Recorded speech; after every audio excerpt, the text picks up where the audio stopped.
Welcome back to West Texas View.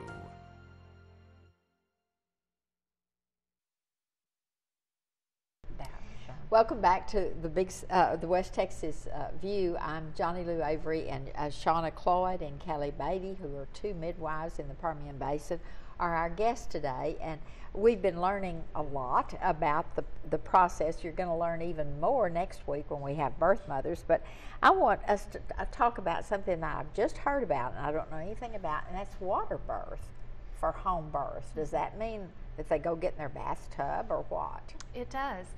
Water birth is a very comfortable and comforting option for moms. We have a beautiful birthing tub at our birth center, but we also will buy a birth tub for moms to have set up in their own bedrooms at home. Water is a great comfort to a lot of women. Women love to get in the shower, soak in the tub. When they're having their menstrual period, a lot of women like to get in the tub so that they can soak and get that comfort from the heat. So we utilize the same thing for birth. Not everybody chooses to actually deliver the baby in the water, but lots of moms will choose to at least labor in the water. We call it an aquadural. Kind of a play on words there, that it's the midwife's epidural. There's no complications with getting in the tub with the water as like there is with epidurals, and so it's a safe alternative for pain relief. So lots of moms will use that. Now, so there's no danger of the baby drowning as it's absolutely coming not. out? No, He's been in water for 9 months. He's used to it. Yeah, and of course, as he's delivered, he's lifted out of the water immediately. Yes. Yeah. Well, this may sound like a really dumb question, but it seems to me like I'm hearing that you use very little shots and epidurals and all of these other kinds of things. So what if how do you alleviate pain? Well, the tub, the shower, we massage the mom's back. But if they don't do a water bath? Well, we massage their back. They'll get, just standing up, just simply standing up eliminates a lot of pain. Leaning forward, getting onto their hands and knees, getting into a squat, just pressing on their pelvis, their hips, and just doing a little bit of counter pressure. These things are all wonderful tips to help relieve and give them some comfort from the pain, because labor is painful. There's no doubt about that. But when you've eliminated complications from an epidural, complications from induction, these are the plus side of a natural childbirth. Now you don't have to worry about the complications that come alongside the hangover of those from interventions. Medicine. Yes. Yeah. And the other thing is that when we see a woman for 9 months, and so we've alleviated a lot of the fear. If you fear something, then it makes you tense. You're more tense, your body's not relaxed, and it can't perform the way it's supposed to. So that's one of our main roles, is reducing the stigma around childbirth, that it's horribly painful, that it damages your pelvic floor, you're never going to be the same. It's not. We have moms that come in all the time that are 19, 20 years old that have never had a baby, that have a baby in 6 or 7 hours, no complications. They progress rapidly. They're not fearful, and they would tell you there are things that are more painful than childbirth. And at that point, you've had the baby, they've had the baby, and then they are introduced to the pediatric staff.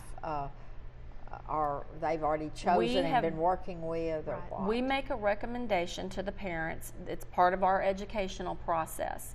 They have a pediatrician set up for their baby, so that after the baby is born, we give the baby a very thorough newborn exam. They take their baby to see the pediatrician 2 to 3 days after the baby is born. And so yes, they get right in immediately with a professional caregiver. We're professionals for the mommy, and then a pediatrician is professional for the baby. And then the same way with the mother going to the gynecologist for her regular. There's some of that we take care of. There's some of it that we take care of for the first 6 weeks after the baby is born. If it's in between babies for them, yes, they may need to go back to the gynecologist for a pap smear, breast exam. We take care of some of that. We care for the mom 6 weeks after the baby comes. Yes, so there's some continuity there. Well, see, these are the things that I couldn't figure out how that could all mesh together, and so that was something that, just like labs, you have to do urine samples and you have to do blood samples and some things like that.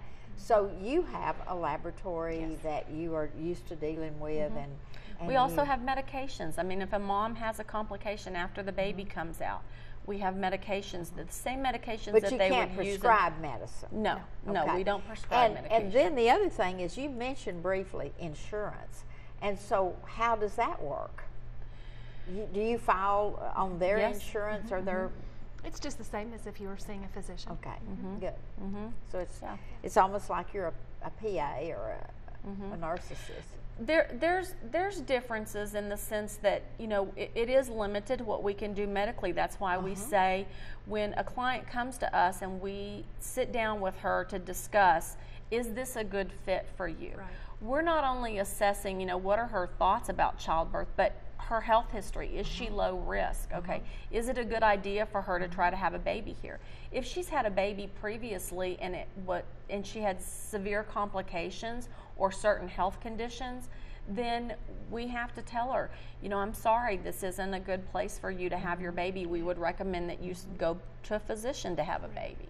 And so there are things that we're not allowed to do. No, we don't prescribe medications, but we do have the means that if we have a mom that has the flu, we do have the ability to refer her to a physician that will treat her for the flu.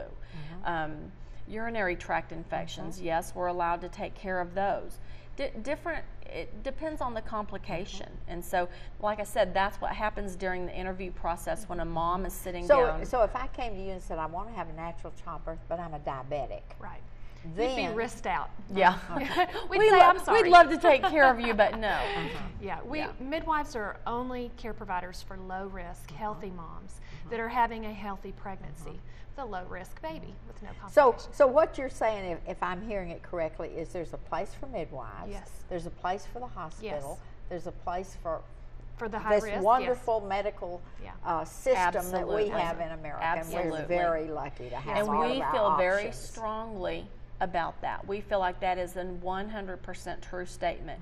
We do feel like the majority of women are able, capable, and should be willing to come to a midwife. Then the midwife should assess the person. This is what they do in other countries. The midwife assesses the person and says, you know what, you're a little bit high risk. Let's see a physician. Hasn't this been a wonderful program today to give us a little bit more information about this process that we don't really hear a lot about until we begin to think, why didn't I have a child that way? But I'm going to ask them to send 2 of their patients that they have helped deliver babies, and we're going to talk to them next week and get the whole story. We'll see you next week. Thank you for joining us today.